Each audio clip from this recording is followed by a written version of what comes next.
SHAKUR Stevenson versus Teofimo LOPEZ is up and coming and on the way. My cousin, big Timothy Desert Storm fan, sent me a video of him breaking down the fight between SHAKUR and Teofimo LOPEZ. And he asked me, take a look at it and tell him what I think. And I watched the video, and I couldn't disagree with Timothy Bradley more. To me, the version that Timothy Bradley is describing in this video of Teofimo LOPEZ doesn't exist anymore. They say it's going to be a hard fight or a tough fight for SHAKUR Stevenson. I don't think so at all. Like I said, I think he styles. I think he profiles. I think he basically dog walks Teo for the most part. I would even go too far to say it's to challenge the so-called SHAKUR Stevenson fanatics by saying, not only do I believe he should win, but if he is as good as y'all say he is, and that he says he is, not only should he win, he should be able to stop Teo. Yeah. Stop him or knock him out. Facts. If he's really that, he's supposed to be able to do that. Something I noticed in mainstream media and boxing and stuff like that.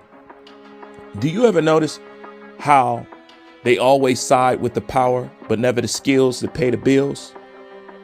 But never the hit and not get hit, but never the sweet science. Have y'all noticed that? They always favor the power. Always. They always running with the guy with the power. Keep ignoring the guy with the skills.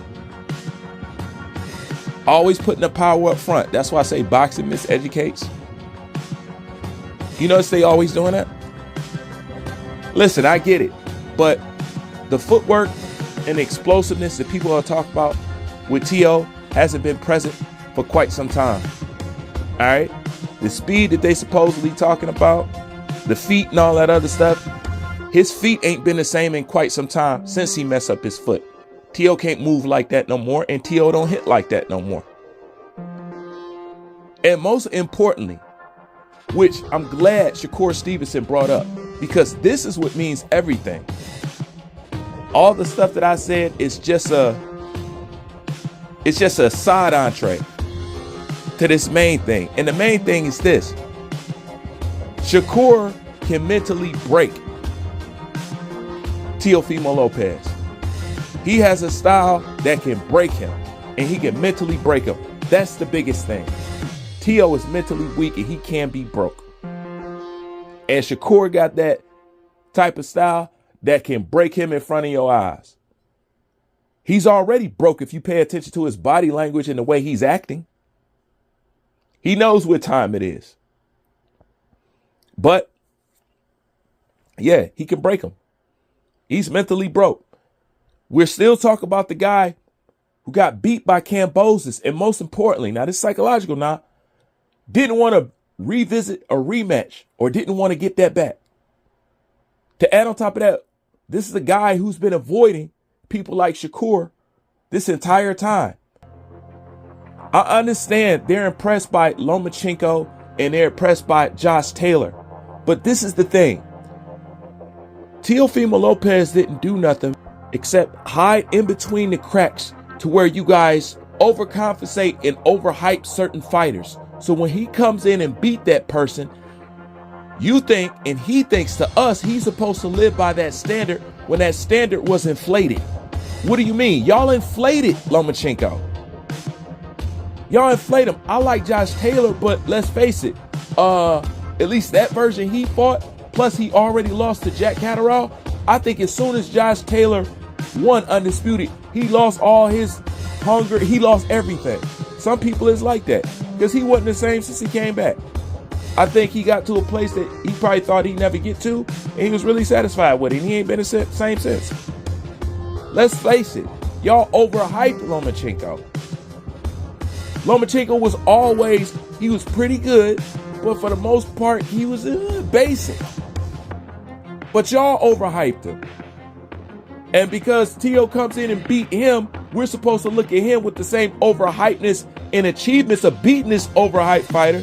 Like, no, that's not going to happen. So that's the part where Teo slid behind, where y'all getting it twisted, where some understand that and some don't. I do understand that. All right.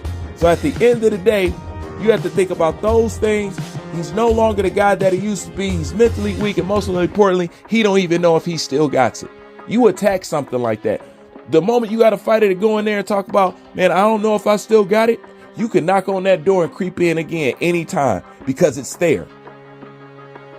It's there, and SHAKUR can do that. Other than that, smooth sailings for SHAKUR. I don't get what people be talking about. However, we are going to talk about variables. Just like we did with Brian Norman Jr. Even though gave the fight in Haney and talk about the variables, y'all don't understand. We talk about variables don't mean I'm picking against the guy. I'm showing where, you know, defeat and a loss can creep in due to certain elements. All right. Now, SHAKUR biggest problem is he doesn't know how to close the show. All right.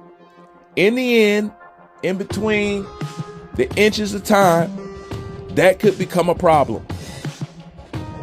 I'll explain why later. The other biggest thing is SHAKUR's hand. Now you see why I talk about variables?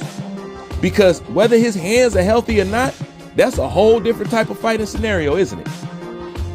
Now you can go in there thinking you're gonna get the SHAKUR type of performance who had two healthy hands, and he'll be stepping in there with one hand, just like he has done many times already.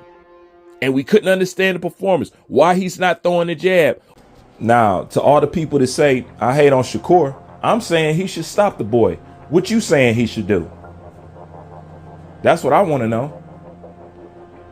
What are you saying he should do? If he's that, I'm saying he should do this. Don't you think so? He ain't gotta knock him out, but he should pepper this boy so bad that he should quit. He should mentally break him. He should quit, right? All right. Why you ain't talked about that yet? Why ain't heard it yet? I ain't heard it from him, to be honest with you. But like I said, now's the time. If y'all want to shut me up, go ahead and shut me up. Because anything less, I'm not accepting, because that's what he's supposed to do to this guy. And y'all know it. Deep down, you know it. If he's really, you know that. Okay? And that's the other thing. As much as SHAKUR talk on the internet, he's not taking advantage to put himself on. He should be talking like Floyd was talking about a Toro Gotti. He not on my level, C-level fighter. I'm finna step on him. I'm finna show him. I'm finna outside. Said he be sitting up there me. I don't understand it, man. That's all I'm saying. I don't understand that. If you finna style, man, bring your profile up. Right?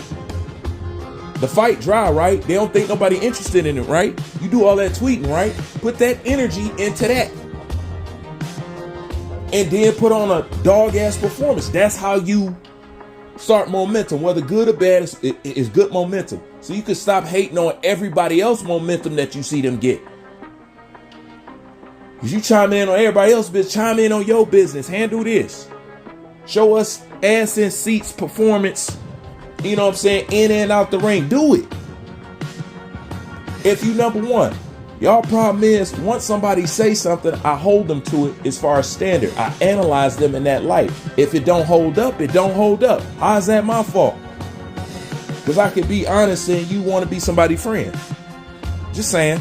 Like, comment, subscribe. Bruce Van, I'm out. You know, I want to be the best. I want to be the face of boxing, etc. Is this the fight that you feel like? I'm that guy, bro. Yeah. I'm that guy, bro. I'm tired of even sugarcoating that shit. I'm that guy, bro. Yeah. I'm the guy. What's the guy? What is the guy? I'm the guy. I'm the guy that's gonna put asses in seats, the views, nigga. Everybody gonna tune into my fights. If we could act like Teo is the A side of this fight just because he got the belt. Yeah. Let's pretend because you got the belt. Now I'm coming to challenge you for your belt. That's what it is right now. But truthfully, is he the A side? Like I'm the popularity? bigger fighter, bro. Popularity, I'm yes. the guy, bro. Like I'm the guy, and after I beat him, bro, I'm the face, bro. Face box, face. I don't want to hear Face. That's a. Are you face of that? Man. It depends how you beat him. The how matters. Bro, I agree. Now, as I was making this video and editing and putting it together, I didn't even hear what Najee even said at the end. But did you hear it? He said it depends on the how. The how matters. And somebody in the background said, I agree. Let's go ahead and play it again. It depends how you beat him. The how matters. Bro, I agree. Anywhere I go on the planet, You bro, see? everybody knows Shakur. How he does it, it matters. So it's not just beating him, but how he does it. That's why I say he should do A, B, and C based off of, as you just seen, A, B, and C. So we gonna see. Anywhere on the planet, bro. Niggas, Shakur. Oh, can I take a picture? I'm the guy, bro. Hold on, does that happen to you a lot? Like everywhere, bro. You outside, yo. Niggas could sit there and act in front. And you know, like social media try to spin a narrative like, oh, I'm the guy. I'm the guy. I with the old.